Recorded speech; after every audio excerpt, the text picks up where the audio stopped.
पहले कोनो काम शुरू करे से पहले एगो छोटा सा वंदना कहे चाहिए। काहे कि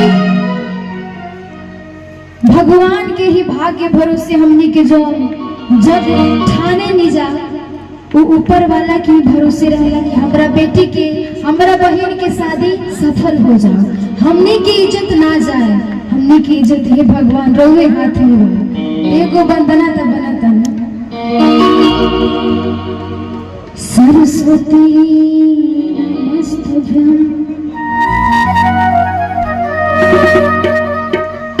वरदे कामरूपे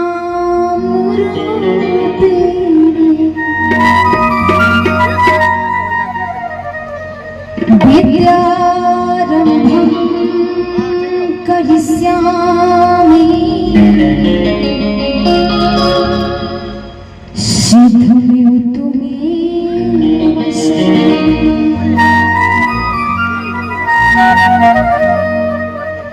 कि माँ की ज्योति से नूर मिलता है,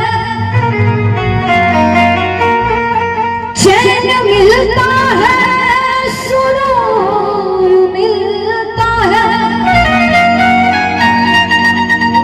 जो भी जाए मैया जी तेरे दर पे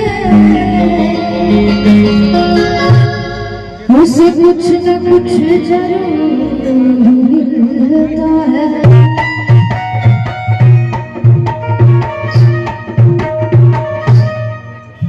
सबसे पहले एगो छोटा सा हिंदी गीत हमरा दुल्हा दुल्हन के लिए, ओकरा बाद हम संगी साहब खातिर गाएब, ओकरा बाद हम सबके जौन फरमाइश रही कोशिश करें कि पूरा करके जाए।